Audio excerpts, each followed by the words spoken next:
上个月还有上上个月借的，都还没还呢。王八！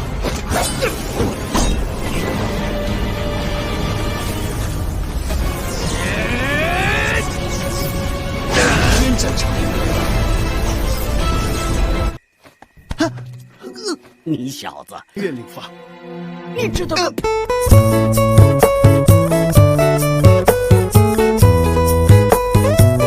Halo, apa kabarnya kalian semua? Semoga baik-baik saja, amin. Di video kali ini Mimin akan menceritakan sebuah alur film yang berjudul Jun Tianji.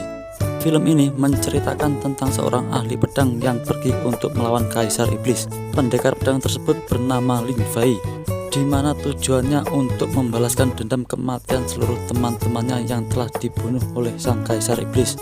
Dan pada akhirnya Lin Fei pun mampu untuk membunuh Kaisar Iblis tersebut. Namun dirinya pun juga ikut terbunuh. Tanpa berlama-lama lagi, kita langsung saja masuk ke alur ceritanya saja.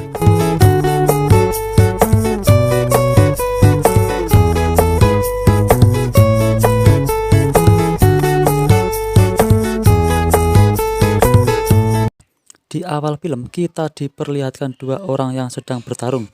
Dua orang tersebut adalah Lin Fei dan Kaisar Iblis. Terlihat di sana Lin Fei sedang menyiapkan sebuah segel. Lin Fei juga menceritakan tentang awal perjalanannya dia masuk ke sekte Wen Yan. Dulu, ketika di sekolah, Lin Fei sedang membaca puisi 50 tang. Tapi tanpa disengaja kertas tersebut tiba-tiba terbang dan ada ketua sekte Wen Yang yang sedang berjalan-jalan. Yang dimana tanpa sengaja kertas tersebut mengarah kepadanya. Karena melihat puisinya bagus, Lin Fei langsung diajak masuk ke sekte Wen Yang. Lalu Lin Fei dikirim ke pavilion pedang oleh Master Tianji. Bertahun-tahun Lin Fei kerjanya hanya membaca buku saja. Namun Lin Fei sudah begitu senang karena memiliki banyak teman. Sampai suatu ketika Kaisar Iblis pun muncul. Para tetua dan semua murid pergi untuk menghentikan Kaisar Iblis tersebut. Namun akhirnya mereka semua terbunuh dan hanya menyisakan Lin Fei seorang. Dikarenakan Lin Fei tidak ikut dalam peperangan tersebut. 我来一起收好乖啊！乖啊，等师姐下次再给你做套戏。问剑宗就交给你了。问剑宗上下全员战死，除了我这个废人。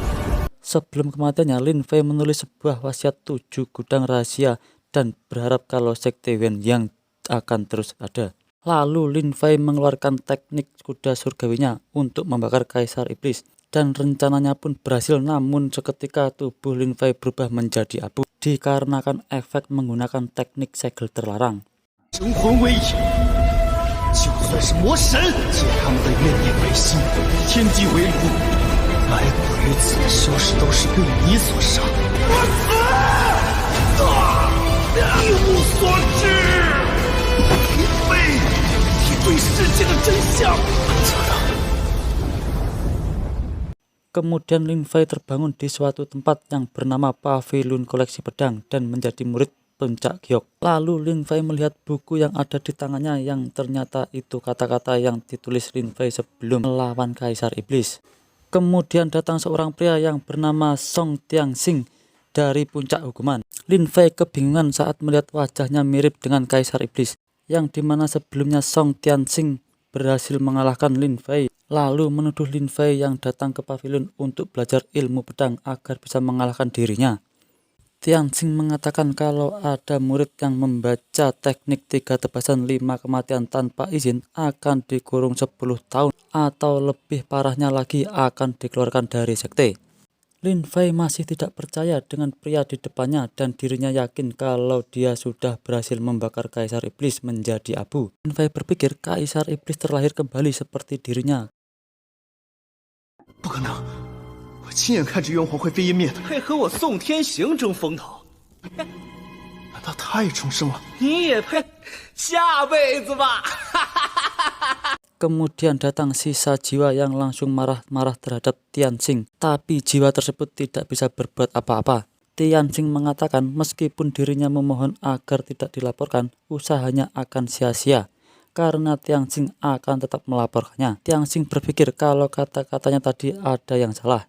不对，我干嘛说出来？应该等。 Lin Fei kebingungan karena dia bisa memanggil esensi jiwa. yang dimana sebelumnya dia tidak memiliki bakat kultivasi. Lin Fei yang tidak merespon apapun membuat Yuan Tianji menjadi kesal.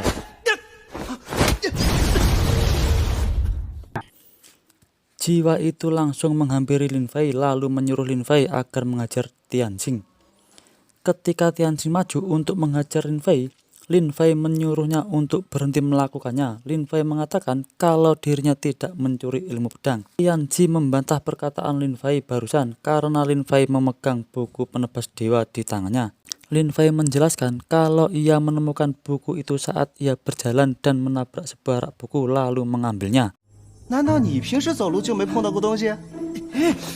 狡辩！ Kemudian Lin Fei mengatakan kalau ia sekarang bisa dengan mudah mengalahkan teknik tebasan dewa karena dia tidak mau dituduh mencuri teknik pedang. Kemudian Lin Fei menantang bertarung Tianjing agar tidak menuduhnya lagi, yang membuat Tianjing kesal karena Lin Fei mengarahkan pedangnya ke bawah. Itu adalah simbol seorang senior. 来吧， 剑尖朝下，是长辈指点小辈的姿态，连养元庆都不敢挡我这一剑。 Tianjing lalu mengeluarkan teknik pedang yang bahkan orang di ranah kelahiran roh pun tidak bisa mengalahkannya. Sedangkan Lin Fei sekarang hanya berada di ranah pembangunan pondasi. Pada akhirnya Tianjing berhasil dikalahkan dengan mudah oleh Lin Fei menggunakan teknik roh mulia, yaitu salah satu dari teknik pedang kelahiran diri.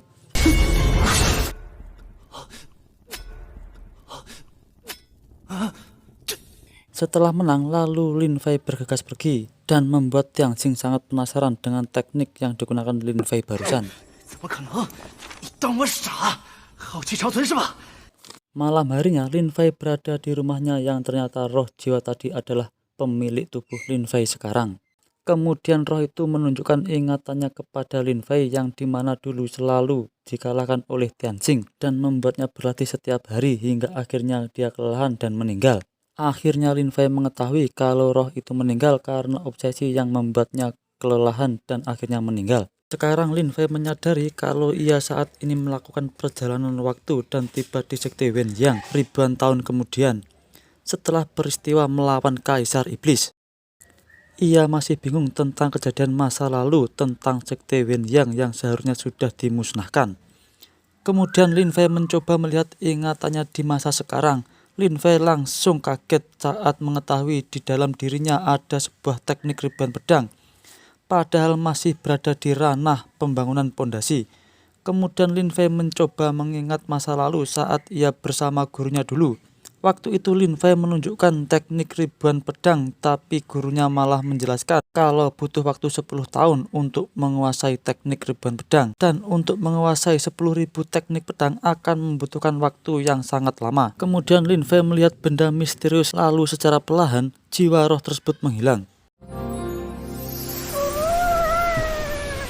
Ketika Lin Fei berpikir cara pergi ke gua misterius, tiba-tiba ada sebuah pedang yang langsung mengarah 我的记忆 kepadanya. 来看，想要进玄冰洞，恐怕得吃点苦头。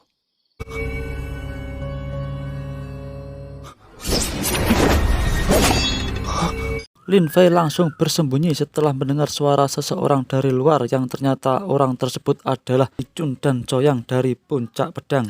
Di situ Li Chun dalam keadaan mabuk dan membuat onar. Soyan yang mengetahui Lin Fei ada di rumahnya kemudian meminta tolong kepada Lin Fei untuk menghentikan Li Chun.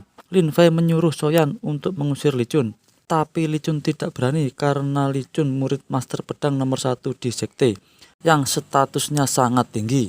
Akhirnya Lin Fei bersedia pergi membantu Sonya untuk mengusir Li Chun. 他是宗门第一铸剑师吴越师叔的亲传弟子，使不得，那可是李传啊！ Ternyata Li Chun sedang menuju ke rumah seseorang yang ternyata seseorang tersebut bernama Jiu Yuehua. Li Chun secara tidak sopan menggoda Yuehua dan membuat Yuehua marah dan langsung menyerangnya. Ketika melihat Yuehua, Lin Fei merasa kagum dengan pedang yang ada di tangan Yuehua, yang dimana pedang tersebut adalah pedang cahaya bulan. Yuehua tetap diam dan bersiap untuk menyerang. Lin Fei langsung menendang ke arah Li Chun agar Li Chun tidak terkena serangannya yang dilancarkan oleh Yuehua. 长人，你真美，今晚不赏月了，走了。Lin Fei menyuruh Li Chun untuk segera pergi karena ini adalah tempat puncak giok. Kalau berani macam-macam, Lin Fei tidak akan segan untuk melawannya. Li Chun lalu mengeluarkan aura membunuhnya. Kemudian Lin Fei langsung menghajar Li Chun yang sudah terpojok. Setelah itu Li Chun langsung meminta maaf dan beralasan kalau dirinya sedang mabuk. Di balik penyesalannya, ternyata Li Chun berniat pergi menemui gurunya dan berniat untuk melaporkan kejadian barusan. Saat Li Chun mau menjelaskan apa yang dialami dirinya, kemudian datang Lin Fei. Tapi guru tersebut tidak menanggapinya dan malah mau meminjam uang kepada Lin Fei. Li Chun lalu menyuruh gurunya untuk segera menghukum Lin Fei. Tapi sebelum berbicara, Lin Fei malah meminta gurunya untuk segera menghukumnya. Karena Lin Fei tahu kalau hukumannya adalah dikirim untuk berkultivasi di Gua Es. Yang dimana hal itu adalah tujuan Lin Fei sebelumnya. Lin Fei langsung mendatangi Li Chun untuk meminta maaf dan mengakui kesalahannya. 明斗，好，我这就飞剑传书给天。这林飞怕不是傻的，居然一心送死。人呀，就喜欢自寻死路。